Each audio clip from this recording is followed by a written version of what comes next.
모퉁이를 돌아 새로운 길을 만나기도 하고 첩첩이 보이지 않을 때는 어디로 가는지 모를 때도 있습니다. 하지만 분명한 것은 멈추지 않는다는 것이죠. 한참을 걷다 뒤돌아보면 어느새 저만치 나가 있다는 걸 알게 되죠. 그럴 땐 애써온 나를 격려해 주세요. 갈림길마다 선택을 하면서 우리네 인생과 여행은 참 많이 닮았다 싶은데요. 오늘은 길에서 잠시 쉴 겸 여유도 부려봅니다. 따뜻하네. 와. 다시 가야 할 저 앞을 향하며 또 한 번 결심을 하는 것은 나의 길이 아직 끝나지 않았기 때문입니다.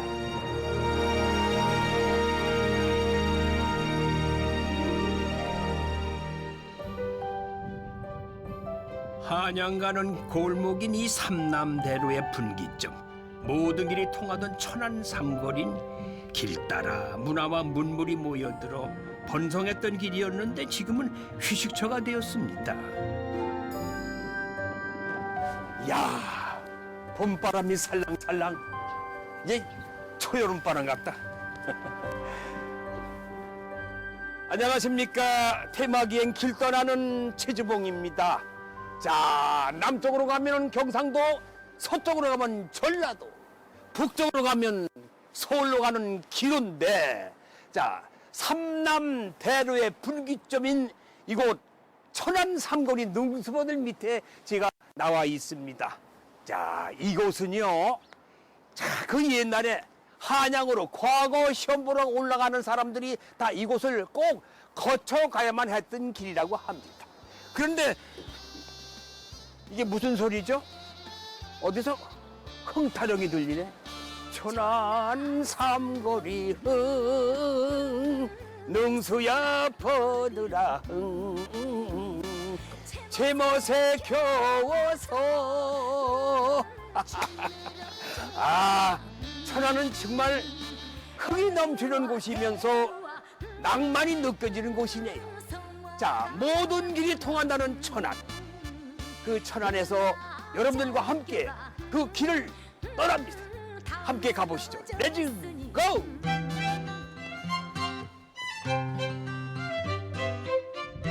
지금의 천안을 제대로 알기 위해서는 가장 먼저 거슬러 가야 하는 길, 바로 광덕사입니다. 이곳에 무엇이 있길래 가봐야 하는지 저도 궁금한데요. 그럼 지금부터 본격적으로 걸어보겠습니다. 시청자 여러분, 천안하면 제일 먼저 뭐가 떠오르세요? 호자가 들어갔습니다. 호두 맞습니다. 호두. 이 천안은요, 이 호두하고에 관련된 얘기들이 참 많이 전해져 내려오고 있습니다. 우리나라에서 최초로 호두 이야기가 전해지는 곳을 지금 찾아가고 있는데 제가 왜 산속 이 절로 가는지 모르겠어요. 다 이유가 있습니다. 궁금하시죠? 가보겠습니다.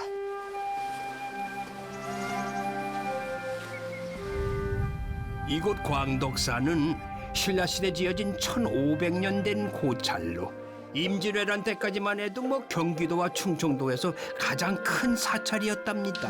그만큼 천안이 번성했다는 얘기겠지요. 오랜 시간을 간직한 곳이니 전설 같은 얘기 한 줄 있을 법하겠죠.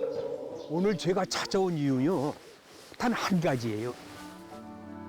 이 나무 때문에 찾아온 거예요. 오늘의 주인공이에요. 네. 그런데 여기 석비가 세워져 있거든요. 볼게요.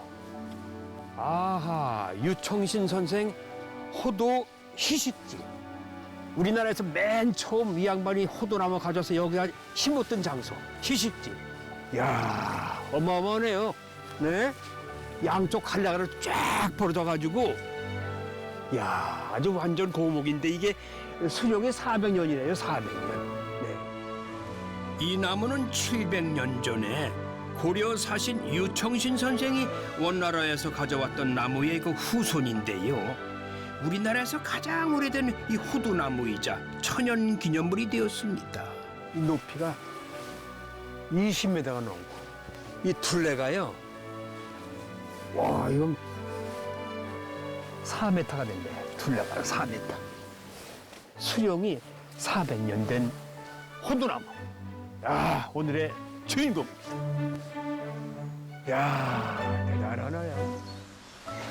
이렇게 굳게 뿌리 내린 호두나무 덕에 오랜 세월 천안은 호두산지로 유명세를 떨치게 된 것이죠.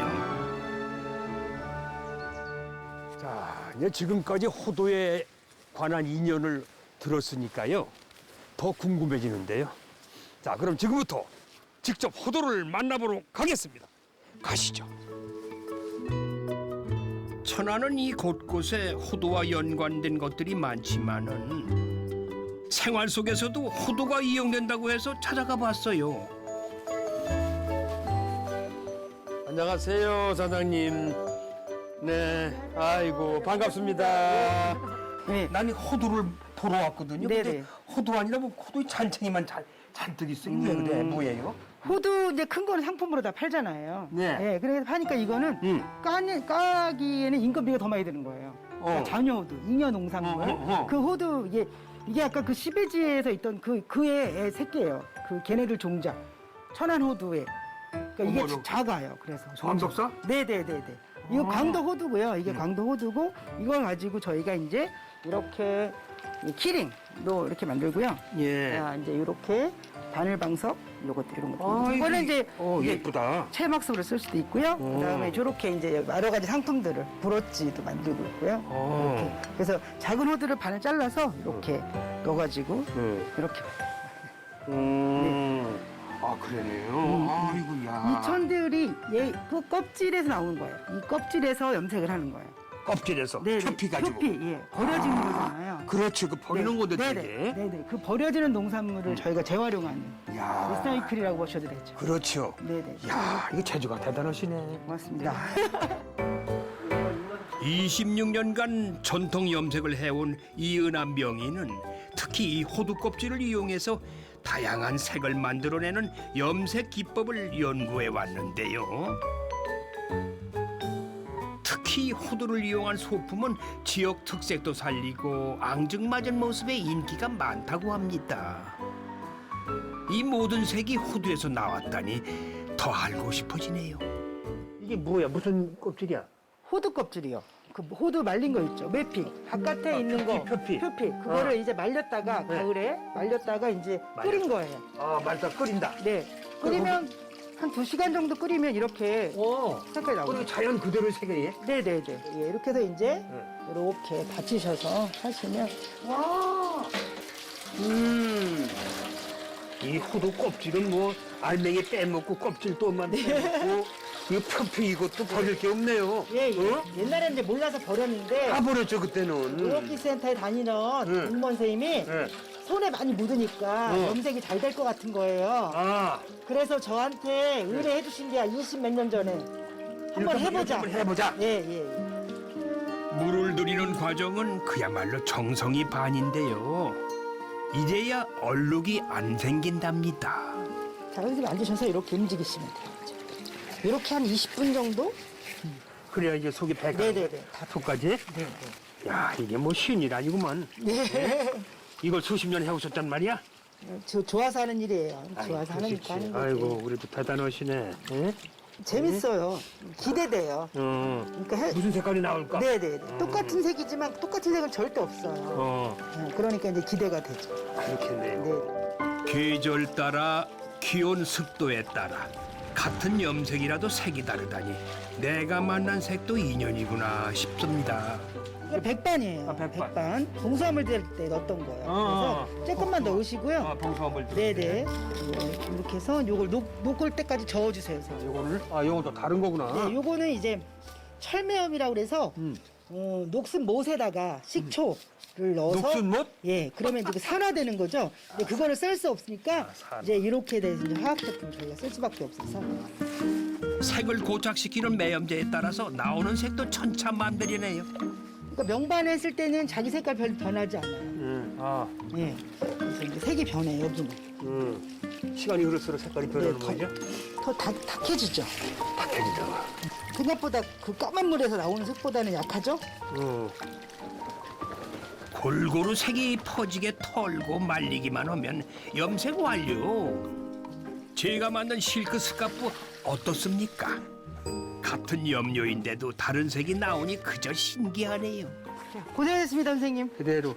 네. 이러면 끝이야? 이제 말리면 되는 거니까. 아, 이렇게 말리면은. 네네. 색이 너무 다르죠, 그죠? 다르죠. 네. 엄청 다르네. 고생하셨습니다. 아주 연하니 순수한 우리 색깔인데. 맞아요. 자연 색깔. 호두 속에 이렇게 아름다운 색이 숨어 있었다니 자연이 준 소중한 선물을 받은 느낌입니다. 천안 호두하면 빼놓을 수 없는 것이 있죠. 저에게도 소중한 추억이 담긴 호두 과자입니다. 호두 과자가 처음 시작된 곳으로 가보시죠. 고소한 냄새. 응? 오, 빵 냄새. 아주 고소하잖아요. 안녕하세요. 네, 안녕하세요. 반갑습니다. 네, 반갑습니다. 사장님 되세요? 네네. 그 할머니 안 계시면 또 며느님 되세요? 네, 저는 며느리예요. 3대째 며느리. 3대째 며느리? 네네. 저희가 전에 왔을 때는 할머니가 여기서 계셨거든. 네, 이제 어머니신데 어머니가 이제 연세 드셔가지고 이제 연락하셔서 돌아가시고 제가 이제 하는 거예요. 그럼 며느님이 네. 이거 맡으신 지 얼마나 되셨어? 같이 어머니하고 같이 했으니까 결혼하면서부터 같이 해오다가 이제 돌아가시면서 했으니까 한 10년, 15년? 아, 15년쯤에 어머님이 물려주셨구나. 네네네. 야, 그럼 이게 몇 년 된 거예요? 이게 좀 호두 과자가? 87년 됐어요. 87년? 네네. 아버지에서 아들로 며느리에서 며느리로 소중하게 지켜가려는 마음이 가업을 이뤄낸 것이지요. 우리나라 호두 과자의 역사가 이렇게 만들어지고 있습니다. 호두 과자를 누가 맨 처음 일대 할아버지가 어떻게 해서 만드셨어? 아, 저도 진짜 뵙지 못했는데 네. 할아버지가 그 생과자 기술자셨대, 일제시대 때. 그러니까 천안을 대표해서 만들 수 있는 게 뭐가 있을까 해가지고 호두 과자 모양의 과자를 만든 거예요. 근데 옛날에는 광덕산가 호두가 유명했거든요. 네. 가만있어. 이분은 또 누구지? 아, 저희 며느리예요. 며느님? 4대째 이제. 네. 3대째 며느리님. 네, 여기 4대째 며느리지? 네네네네. 그래요? 네. 그럼 결혼한 지 얼마나 됐어요? 이제 3년 아직 안 됐어요. 3년, 이제 초보구나. 이제 배우는 단계예요. 이제 배우는 단계. 네네네. 와, 그럼 여기에서 맡고 있는 임무가 뭐야? 저는 사무 업무, 격리 업무 하고 있어요. 제일 중요한 거는 돈. 돈 가게 받는구나. 어디로 새 나가는 걸 제일 중요하게 네, 보는 거지. 네. 돈 새다 빠져나가면 안 되니까. 세월이 흐르면서 과자를 만드는 모습도 많이 달라져 기계가 사람 손을 대신하고 있는데요. 그래도 변하지 않는 것도 여전히 있습니다. 오랜 세월 한결같은 마음 때문인지 천안 호두 과자가 인기가 식을 줄 모른다는 거예요. 도대체 그 비결이 궁금해지네요. 87년 동안 긴 세월을 인기 있는 비결이 있을 거예요. 사람들이 이렇게 많이 찾는 이유가 있을 거라고. 아, 저희는 매일 아침 앙금을 해요. 앙금 도매집이 있어요, 공장들이. 그거 사다가 이제 진공포장된 거를 한 달, 두 달 묵혀가면서 하지만 저희는 가마솥에 아침마다 앙금을 해요. 필요한 양을. 하루 이틀 해가지고 시켜서. 그러니까 제가 유지는 비결이 그건 것 같아요. 그래서 좀 달라요. 이게 이제 가마솥에 앙금을 한다는 거. 예, 예. 뭐 다른 레시피는 다 뭐 금방 따라서 할 수 있지만 그렇죠. 여러 가지 이제 그거는 공정도 있어야 되고 좋다 저희가 뭐 섞는 건 없어요. 되게 단순해 사실 들어가는 뭐 재료는 단순하지만 그게 좀 다르다고 할 수 있죠. 차별화된 게 그거라고 할 수 있어요. 그렇죠. 네, 네. 가장 정성을 들인다는 앙금 만들기는 매일 아침에 팥을 삶는 일부터 시작하는데요. 당일 필요한 만큼만 만들어가지고 맛을 지켜가고 있었습니다. 와, 건강한 팥앙금이 완성되었는데 참 먹음직스럽죠. 이렇게 앙금이 준비 다 되면은 드디어 호두과자 만들기가 시작되는데요. 파다 앙금으로 속을 꽉 채우고 나면 여기에 또 하나의 활용점정 호두가 들어갑니다. 가스 같은 데는 자동 기계로 호두가 나와요. 근데 저희는 호두가 크기 때문에 자동 기계를 할 때 뺄 수가 없어요. 그래서 사람이 필요한 거예요. 그래서 사람이 하나씩 넣어야 돼요.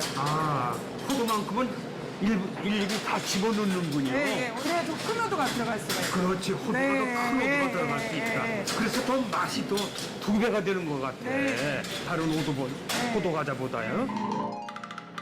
호두 과자에 호두가 빠질 수 없죠. 딱딱한 호두를 형상화해가지고 겉은 빵으로 모양을 만들었지만은 그 속에 진짜 호두가 들어가야 비로소 호두 과자가 완성되는 거예요.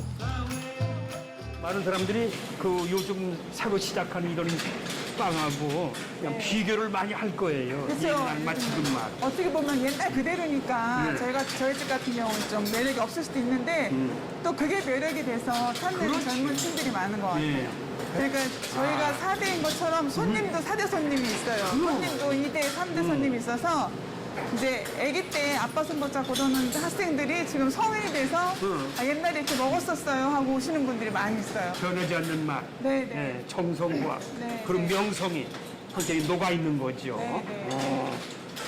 너는 앞으로 꿈이 있으면 이제 젊은 세대 분들한테도 알릴 수 있도록 지금 제품을 유지하고 또 새로운 제품을 또 개발을 하고요. 그렇지. 네. 제일 중요한 건 맞아요. 그리고 이제 맛을 그 신념을 잃지 않도록 유지를 잘 해야 될 것 같아요. 배를 잇는 성실함이 있고 맛을 지키려는 신념이 있으니 머지않아 천안 호두 과자가 100년의 명성을 쌓을 날이 올 것 같습니다. 호두 과자의 도시 천안이 또 새로운 시도를 하나 봅니다. 오늘 제가 만나뵐 분을 여기서 뵙는 것 같습니다. 안녕하세요. 반갑습니다. 네, 반갑습니다. 아이고 건강해 보이시네요. 그래요? 반갑습니다. 요즘 그 천안이 뜨고 있어요. 비결이 있을 거예요, 그죠? 네, 수도권 인구만 해도 2,700만이잖아요. 그렇죠. 그런데 사실 수도권을 딱 벗어나는 순간 지방의 관문이 천안입니다. 그리고 또 먹거리가 풍부해요. 여기에 천안이. 최근에는 네. 이제 천안이 정말 젊은이들 말 맞다나 빵빵한 도시 네. 또는 뭐 빵지술래 이렇게 얘기를 하는데 프랜차이즈 그 지점까지 포함하면 네. 한 300개가 넘는 빵집이 있습니다. 천안에요? 그렇죠. 정말 제가 볼 때는 먹거리 하면 천안, 천안하면 빵의 도시 그렇게 얘기할 수 있을까? 유달리 천안에 빵집이 많은 거는 호두 과자와도 연관이 깊다는데요. 일찌감치 제빵 기술이 발달할 수 있는 분위기가 생긴 거죠. 빵집 크네요. 오, 빵 냄새. 아주 고소하고 구수하고 맛있는 냄새가 나네요. 아주 빵도 이렇게 처음 보는 빵이 많으냐, 다양하고. 신선해 보이죠? 네. 반갑습니다. 사장님이세요? 예. 아유, 반갑습니다. 고맙습니다. 반갑습니다. 여기 이 집에, 이 빵집의 브랜드는 뭐예요? 내세울 수 있는 빵, 어떤 거? 저희들 그 돌가마에서 이제 유일하게 우리 한국에 처음인데 저걸로 구워낸 빵이 돌가마 만두입니다. 돌가마 속에서 구워서 나오는 거예요? 예. 예. 돌가마로 구운 특징이 바삭바삭합니다. 바삭바삭. 만두인데 바삭바삭하면서 제빵사의 손에서 만들어진 반죽이 빵이 되기 위한 마지막 공정으로 오븐 아니 돌가마 속으로 들어가는데요. 돌을 쌓아 만든 가마 이게 생소한데 어떤 특징이 있는지 궁금합니다. 특징은 이 열이 위아래에서 옆에서 동시에 나옵니다. 이것이. 동시에 열이. 그러니까 이 동시에 빵이 구워지기 때문에 특징은 바삭바삭하고 쫄깃쫄깃합니다. 아직도 열기가 있어요. 시장님이 여기 가자 오는 이유가 있었어. 특별한 빵이나 이거 소개해 주시면 하는 거. 예. 자, 저건 뭐죠? 전부 운전대 같네. 이게 이제 조절하는 겁니다. 저게 조절이에요? 예. 열 조정? 열보다도 이게 빙빙 돌아가면서 온도를 그냥 골고루 일정하게. 순환을 시키는 순환시키는구나. 예, 예, 야, 저거 잘해야 되겠다. 한꺼번에 다 한쪽을 잘못하면 탈 거 아니까 오래되면. 그건 노하우죠. 그뿐인가요? 작은 빵 하나에도 20년 한결같은 장인의 정성을 담아내고 후진 양성을 통해 지역과 함께 성장해온 진정성이 통한 것인데요. 그렇게 만들어진 빵 하나하나가 더 귀하게 느껴지니 널리 사랑을 받게 되는 건 당연하겠지요. 무엇이든 하루아침에 만들어지는 건 없나 봅니다. 근데 크게 이게 번창하신 거 보니까 무슨 노하우가 있는 것 같아요. 무슨 비결이 뭐예요? 이렇게 빵집 잘 되는 비결도 있을 거 아니에요? 느리게 천천히 만드는 아, 것이 느리게. 슬로우. 오. 그거하고 이제 지역 농산물을 활용해갖고 이제 건강한 빵을 그렇죠. 저희들이 주로 하기 때문에 이제 빵 종류가 수백 개 되죠. 250개 정도 됩니다. 250개. 야, 그거 한 번 하나씩 맛보기도 힘들겠다. 하루에 다 힘들겠다. 여러 날 두고 맛을 봐야 되겠구만. 이 정도면 뭐 그냥 빵이 아닌 천안이 함께 만들어낸 예술로 보입니다. 예술로. 좀 젊은 이들은 그 재미있는 말 표현을 하는데 성지순례에 빗대가지고 빵지순례를 한번 다녀라 이런 얘기를 해요. 재밌네요.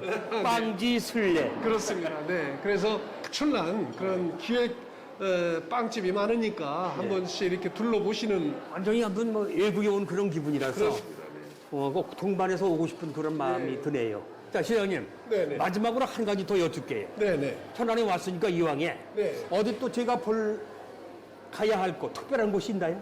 바로 그 천호지라는 연못인데요. 천호지. 네, 그 단국대학교 천안 캠퍼스 앞쪽에 자리 잡고 있어요. 그래서 그 야경이 예. 그 대학촌을 중심으로 한 그 야경이 아주 돋보이는 지역인데 예. 한번 좀 모시고 가고 싶습니다. 네, 좋습니다. 네, 제가 그럼 오늘 밤에 야경을 한번 구경하겠습니다. 그러시죠. 고맙습니다. 자, 추천을 받은 천호지로 발길을 옮겨볼까요? 원래는 농업용 인공저수지였는데 도시가 확장되면서 지금은 야경 명소가 된 거죠. 해질녘 어슴풀에 하루가 져가면 점점 더 환해지는 풍경. 이 야경에 반한 사람이 저만은 아닌가 봐요.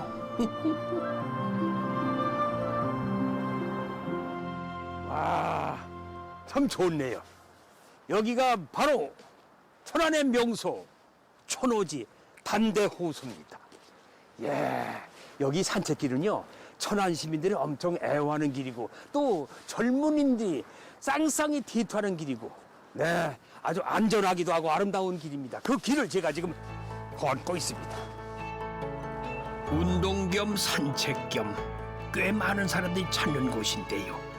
도심의 호숫가를 이 산책하는 기분, 야, 참 좋습니다.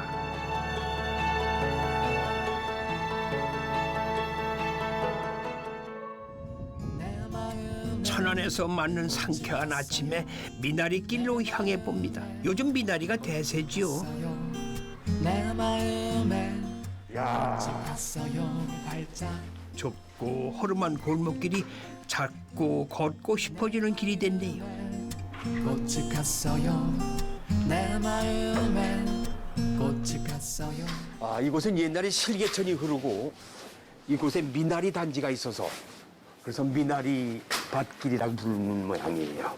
그 후로 이렇게 벽화를 그리고는 이 동네를 좀 더 깨끗하고 환경 조성을 위해서 이 지역 사람들이 십시일반으로 돈 모아가지고 이렇게 벽화를 그려서 관광객들 유치하고 그리고 골목길을 깨끗이 이렇게 정화하니까 뭐 동네 사람들한테도 좋고 보는 사람도 좋고 네, 완전히 무슨 예술 마을 같지 않습니까? 담벼락이 도화지가 되어 알록달록 마을의 이야기를 담고 보니 예전의 모습을 살리면서도 정겨운 길이 되었습니다. 이제 이곳을 찾는 사람들 이야기로 새로운 추억들이 쌓이겠지요. 천안에 오면 빼놓을 수 없는 곳이 있어가지고 발길을 옮겼는데요. 평천면에 들어서자 거리를 따라 늘어선 이 간판들이 눈에 띕니다.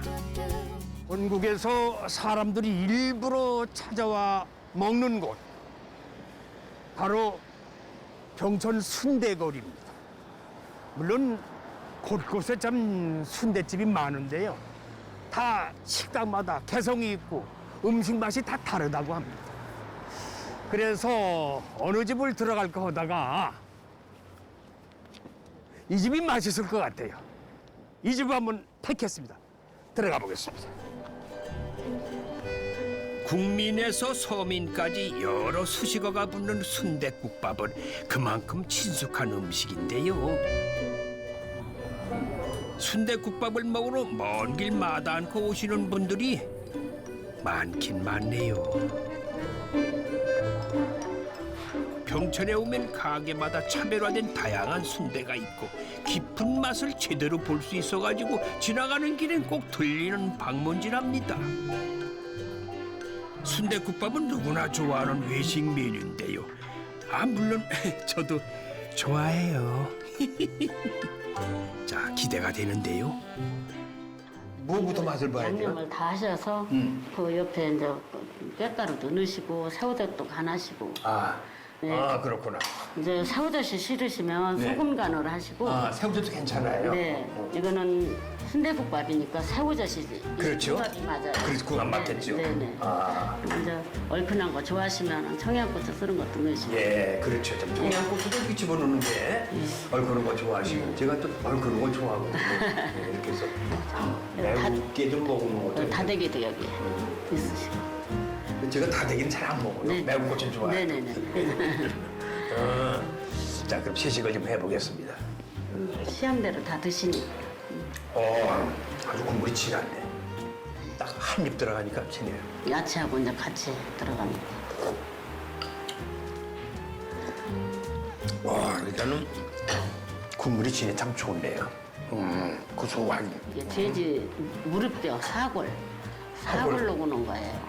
예. 이 사골로. 네, 사골로 이제.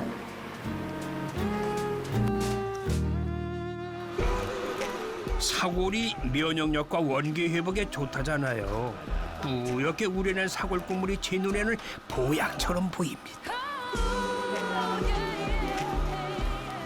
진하게 맛을 낸 국물에 푸짐한 순대가 가득한 순대 한 그릇에 몸보신하는 기분입니다. 이래서 평촌 순대를 알아주는 모양이에요. 역시 진해. 아주 맛이 고소하구만. 순대도 드셔보시고. 요게 이제 예. 그는 잡채가 들어갔고 예, 다른 이것도 피도 들어가요. 예. 원 돼지 피예요. 돼지 피에다 돼지 제일 가늘고 부드러운 얇은 소참. 한 17가지는 들어가나 봐요, 여기. 양념이. 네. 양배추만큼은 직접 재배하고 되도록 지역 농산물을 쓴다니 순댓국 하나에도 정성의 믿음까지 더하고 계시는데요. 이렇게 일일이 속을 만들고 채우기까지 손이 참 많이 가는 음식입니다. 사실 1960년대 초반까지만 해도 순대는 귀한 음식이었어요. 50년 전부터 평촌 지역이 순대로 유명해지기 시작한 거죠. 유명세는 절로 된 게 아닙니다. 끊임없이 새로운 메뉴에 도전하면서 드디어 신메뉴를 개발해내는 성과를 올린 거죠. 개발품이 이거구만. 네네네. 그 개발품을 제가 네, 맛을 다른- 볼게요. 예, 예. 이거 개발품이 이 순대 신개발품인데 맛이 얼마나 좋은 거냐. 여기 지금 태극기가 또 꽂혀 있는데 백두산에 태극기가 꽂혀 있습니다. 백두산 태극기야 만세 불러라. 예. 여기가 3.1운동 하던 그 장터라서 예. 이거 신개발하면서 이거 아우네 개발을 장터. 하면서 예 아우네 장터 이제 만세 불렀던 국기를 저희가 이렇게 한 거예요. 예. 그걸 개발하셨구나. 네, 네, 유관순 여사님 생각도 나고 더군다나 이 그렇죠. 동네에? 네네네. 아우네 와서? 아우네 장터에 네, 유관순 여사님. 야, 머리 잘 쓰셨네. 누가 아이디어예요 이거? 아들 아이디어 아니면 사장님 아이디어? 아들, 딸들이 아들, 다, 딸들이. 네, 같이들 한 거죠. 예.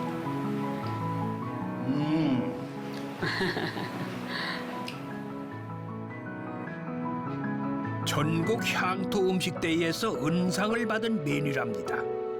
아우네 장터를 생각하면 이 순대볶음이 기억날 것 같아요. 아우네 장터에 오니까 저절로 발길이 향하는 곳이 있는데요. 아우네 독립만세 기념공원입니다. 당시 3천여 명 정도가 모여서 만세를 불렀다고 하니 항일 정신이 높았던 이곳에 대해 다시 돌아보게 됩니다. 천안시 병천. 병천이 우리말로 아우네입니다. 대한독립 만세를 불리며 앞장섰던 유관순 열사와 그리고 병천 시민 여러분들, 그리고 유관순 열사의 생가가 바로 여기에 있고 조병옥 박사 생가도 바로 여기에 있습니다. 아주 큰 역사적으로 의미가 있는 장소이기도 합니다. 그런데 제가 오늘 갈 곳은 아주 또 독립운동가 중에서 또 특별한 분이 계세요. 그분을 제가 지금 만나러 가려고 합니다. 자, 시청자 여러분, 저와 함께 그 특별한 분을 한번 만나뵈러 가시죠.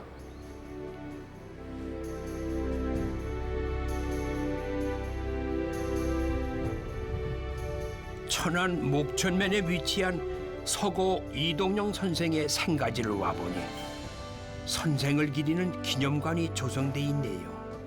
선생의 20대는 파란만장합니다. 독립운동을 하며 투옥과 추록을 반복하다가 결국 만주로 망명하신 것으로 알려져 있는데요. 그 시기에 선생은 어떤 분이셨을까요? 이동영 선생님은 국내에서 독립협회뿐만이 아니라 그 우리가 잘 아는 신민회라고 하는 그런 단체에 있습니까? 그렇죠. 어떤 다 평등한 공화 정체의 국가를 표방하는 그런 나라를 꿈꿔왔던 그런 어떤 비밀 결사 단체도 총석의 역할을 하셨어요. 근데 총석의 역할을 하셨는데도 우리가 잘 이분이 조명되지 않으셨고, 그 다음에 양반의 신분으로 태어나셔서 과거 진사시에도 합격을 하셔서 편안한 삶을 사실 수 있었지만, 이분은 그런 어떤 좀 평등한 세상을 꿈꾸셨던 거죠. 만주 망명 이후 서전서숙과 신흥무관학교를 설립해 민족교육과 독립군 양성에 나서는 한편에 또 대한민국 임시정부 의장이자 국무총리를 역임하며 항일 운동가들의 든든한 기둥이 되어주셨던 분입니다. 독립된 조국을 보시지 못한 채 머나먼 타국에서 돌아가셨는데요. 그분을 기억하는 노력은 지금도 계속되고 있습니다. 그러니까 이곳이 이동영 선생의 생가, 태어나신 곳이다 이거죠. 네, 생각하지 맞습니다. 여기가 지금 뒤에 이제는 다 보시면은 나저막하게 이제는 산이 이제 와우산이고요. 앞에는 산방천이라고 하는 천이 흘러요. 전형적인 배산 임수 지형이거든요. 풍소지리에 의하면은 명당이죠. 근데 명당이기는 한데 한 의인이 태어나는 그런 명당이긴 한데 그 의인이 이렇게 떠나가는 그런 어떤 배의 형상이라고는 하더라고요. 그래서 그랬는지 몰라도 이분이 아직 그렇게 중국에 가서 우리나라를 되찾기 위한 그런 끊임없는 그런 어떤 그 산에서 흐르는 물방울이 바위를 뚫는다. 그러니까 끊임없는 그런 어떤 그 노력으로 이룰 수 있다라는 그런 정신. 이분의 아마 독립 정신이지 않았을까 생각이 듭니다. 독립의 정신을 예, 가지고 계시죠. 그게 이제는 본인의 그 희호로 이렇게 되어 있는 거죠. 제가 이렇게 쓰여 있는 이 살류 찬석 마스크 예, 뜻이군요. 그 쓰신 거구나. 네. 나는 왜 무슨 글자가 써 있나 그랬더니 그런 의미가 있군요. 민족의 교육자로 독립운동가이자 정치가로 전 생애를 통해 자신의 사상을 보여주신 이동영 선생을 잠시 떠올려 봅니다. 참 좋네요. 새소리도 들리고. 그런데 이 소리가 굉장히 가깝다 했더니 아니 이게 뭐예요? 생가 뒤편으로 외가리 서식지가 있었어요. 보아하니 외가리도 있지만 백로도 눈에 띄네요. 외가리 서식지는 전국에 몇 군데 없는데 흔치 않은 풍경에 잠시 한눈을 팝니다. 근데 왜 여기다가 서식지를 틀었을까? 아마 여기는 그만큼 살기 좋은 환경인 거죠. 그래서 물이 흐르고 산이 있고 먹거리가 풍부하고 먹거리. 예, 여기 습지도 있고 이동영 선생을 위해서 여기서 이렇게 춤을 추고 지키고 있는 게 아닌가. 저도 그런 생각을 해봤어요. 그러니까 이동현 선생님이 왜 그러면 이동영 선생이 산과 뒤에 저렇게 외가리와 백로가 군부를 하고 지키고 있을까? 왜 서식을 할까? 40년에 네. 그 중국의 그 기강이라는 곳에서 영면을 하셨거든요. 네. 고국에 오지 못하시고 그래서 그 새해라도 환생을 하셔서 고향으로 오고 싶은 그런 마음 그런 것들을 저는 감정이입을 뭐 한번 그럴 수도 해봤습니다. 있겠죠. 저도. 그죠? 예. 고향의 애착, 그거 애착. 그리우던 고향을 예. 우리가 육신이 못 오니까 예. 새로 변해서 외가리로 변해서 백로로 변해서 그 왜 우리 그 가요 중에 뭐 나그네 서름이라는 가요도 있잖아요. 네네네. 타국에서 얼마나 돌아오고 싶으셨을까요? 돌아올 수 없었던 고향에 대한 그리움을 백로에 옮겨봅니다. 우리 대한민국 사람들은 이분한테 빚을 많이 졌어요. 빚 주고 사는 거예요. 그래서 이분의 업적에 비하면 우리는 기억하는 게 너무 짧고 작습니다. 앞으로도 저 이쪽에 생가에 오시면 먼 인생을 살면서 더 오래오래 기억해 주셨으면 하는 그런 생각이 드네요. 손 한번 잡아도 되겠죠, 선생님? 따뜻하네.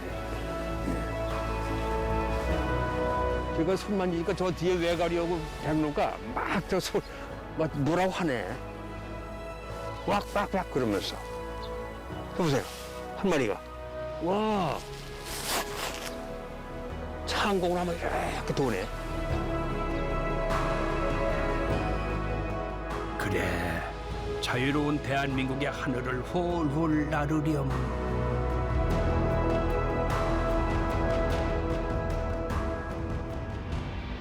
천안 여행의 마지막 행선지로 꼭 오고 싶었던 곳. 민족의 성지 독립기념관입니다. 이곳에 들어서니 우리 민족의 웅장하고 장대한 기상이 느껴져 가슴이 떨려옵니다. 독립기념관이 왜 천안에 있는가? 그 답을 오늘에서야 찾았습니다. 유관순 열사의 생가를 비롯해서 조병옥 박사가 어린 시절 이곳에서 뛰어놀던 곳입니다. 그리고 아운의 장터 서고 이동영 선생의 생가가 여기 있습니다.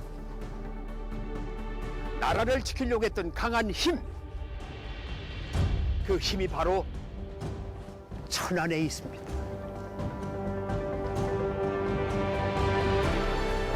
천안을 지나오면서 느꼈던 거는 바로 한국인 불굴의 정신상에 담긴 이 모습이었던 것 같습니다.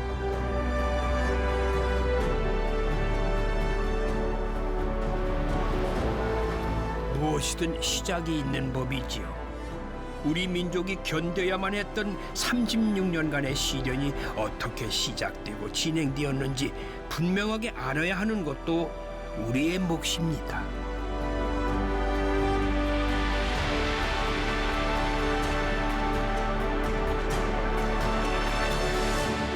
지금 지금 보시는 곳이 저희가 을사늑약과 관련되는 전시를 하고 있는 곳이고요. 을사늑약. 네. 아. 지금, 네. 앞에 보시면 을사늑약문 자료를 보실 수가 있습니다. 예. 네. 을사늑약은 1905년 11월 일제가 우리나라의 외교권을 빼앗기 위해서 강제로 체결한 조약이었습니다. 조약 체결 과정에 있어서 일본은 군대를 동원하여 아주 강압적인 분위기 속에서 조약을 체결하였고요. 예. 그리고 이 조약은 당시 국제적인 절차를 무시한 조약이었습니다. 당시 일본과 우리나라의 최고 통수권자의 조약과 그리고 비준서를 받지 않은 조약이었고요. 그리고 조약문을 자세히 살펴보시면 제목도 없는 것을 볼 수가 있는데 문서의 형식조차 갖추어지지 않은 불법적인 조약이라고 할 수 있습니다. 그 당시에 통수권자는 고종 아닙니까? 네, 그렇습니다. 고종 황제죠? 네. 그렇다면 마지막에 도장이 고종 황제 도장이 찍혀져 있어야 되는데요. 당시 외무 대신이었던 박재순의 도장이 찍혀져 있는 걸 보실 수가 있습니다. 아, 고종이 아니고. 네. 오족 중에 하나 직인이 치르구나. 네, 그렇습니다. 그렇죠. 네. 이 조약으로 일본에는 외교권을, 중국에게는 간도를 빼앗기게 되면서 사실상 주권을 잃게 된 것입니다.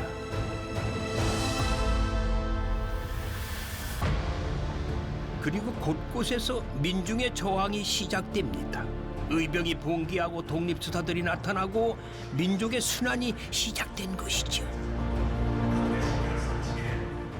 지금 뒤에 보시면 서대문 형무소의 모습을 보실 수가 있는데요. 네, 일본은 서대문 형무소와 각지에 감옥소를 설치해서 일제의 통치와 그리고 독립운동을 한 독립운동가들을 투옥해서 고문을 했습니다. 그리고 우리나라의 글과 말을 사용하는 데 많은 제한을 가했고요. 1940년 이후 전시체제기가 되면서 많은 우리나라 사람들을 노동자 그리고 병사로 동원을 하였습니다. 그리고 우리나라의 많은 자원들을 수탈을 하여 무기로 만드는 데 활용을 하였다고 합니다. 아까 저기 보니까 그 일본 사람들이 우리 물건을 수탈했던 물건들이 저기 쌓여있다고 그러대. 네, 저게 지금 저희 전시관의 수탈의 탑이라고 붙여지고 있는 전시물인데요. 아래 보이시면 저희가 일본이 빼앗아 갔던 녹그릇, 그리고 도자기, 그리고 쌀 같은 곡물들이 저희가 전시물로 표현되어 있습니다. 그 어떤 고통도 참을 수 있지만은 나라 잃은 고통만큼은 참을 수 없다 하던 유관순 열사. 아마 함께 태극기 흔들었던 온 교례가 같은 마음, 같은 염원이었을 겁니다. 세상에 고하는 대한독립선언서는 온 교례가 함께 외친 우리의 함성입니다. 1차 세계대전이 끝날 때쯤 민족 자결주의가 대두하기 시작했습니다. 이를 들은 일본 유학생들을 중심으로 독립운동에 대한 이야기가 오고 갔고요. 28 독립선언으로 이어졌습니다. 일본에서 유학 중인 송계백이 1월 달쯤에 한국에 들어와서 일본에서 준비 중인 28 독립선언에 대해서 이야기를 전달을 했고요. 종교계 지도자들은 독립운동을 위해서 우리도 힘을 합치자라는 의견을 모았습니다. 그래서 3.1운동을 추진을 하기 시작을 했고요. 1919년 2월 27일 우리나라가 독립국인과 우리 민족이 자주민임을 담은 독립선언서 2만 1000장이 보성사에서 인쇄되었습니다. 인쇄된 독립선언서는 2월 28일 날 전국으로 배포가 되었고요. 마침내 3월 1일 독립선언식과 그리고 독립만세운동이 일어나게 되었습니다. 조선 팔도에 울린 독립만세는 이후 항일 무장투쟁과 임시정부 수립으로 이어지는데요. 가슴에 태극기를 품고 오직 독립을 위해 피 흘려 싸웠던 수많은 사람들은 하나뿐인 목숨을 조국을 위해 바친 것입니다. 저희가 3.1운동 이후에 해외에서 독립 무장투쟁에 대한 열기가 고조가 되었고요. 일본군 정규군과 맞서서 봉오동과 창산리에서 크게 전투에 승리를 하였습니다. 전투를 했을 때 그 전투에 참여했던 군인들뿐만 아니라 전투에 승리할 수 있게끔 도와줬던 많은 사람들의 이야기가 전시가 되어 있고요. 그리고 뒤에 보시면 이공찬 그리고 김봉주와 같은 의열투쟁에 앞장섰던 사람들에 대해서도 지금 전시가 이루어지고 있습니다. 오늘의 대한민국 모태가 된 임시정부 요원들이 한자리에 계시는데요. 김구 선생과 이시영 선생이 보이는데요. 우리가 찾아갔던 이동영 선생을 비롯해 많은 분들이 이곳에 계십니다. 지금 이 뒤에 계시는 분들 이외에도 수많은 사람들이 힘을 합쳐서 독립운동을 했기 때문에 저희가 나라를 다시 되찾을 수 있었습니다. 저희가 이름으로 남겨진 사람들 이외에도 수많은 독립운동가들을 기억해주고 기렸으면 좋겠습니다. 이분들 때문에 우리가 이렇게 아주 이렇게 행복하게 살 수 있는 하나의 단초가 됐던 거라고. 그죠? 또 이분들을 잊지 말고 오래오래 기억을 해야 될 거라는 생각이 들었어요. 저는 오늘 이렇게 둘러보면서 뭐 벅찬 부분도 있었고 또 감동도 했었고 이런 걸 우리가 앞으로 새로운 마음 가지고 좀 반성하며 좀 살아야 되지 않을까. 반성도 큰 반성을 해야 될 거라는 생각이 갑자기 드네요. 잠시 만세 현장에 저도 서봅니다. 총칼 앞에서도 당당히 외치며 그토록 염원하던 대한민국. 그분들 앞에서 지금의 나는 어떤 모습일까요? 전 이번 천안 여행하면서요. 많은 독립운동가들이 배출된 역사의 땅이라는 걸 알았습니다. 역사의 깊이와 정의를 만나는 그 감동이 이번 천안 여행하면서 이 도시의 매력에 흠뻑 빠졌습니다. 자, 지금까지 천안이었고요. 저는 다음 주에 새로운 지역에서 다시 또 기쁘게 멋있게 인사드리겠습니다. 고맙습니다.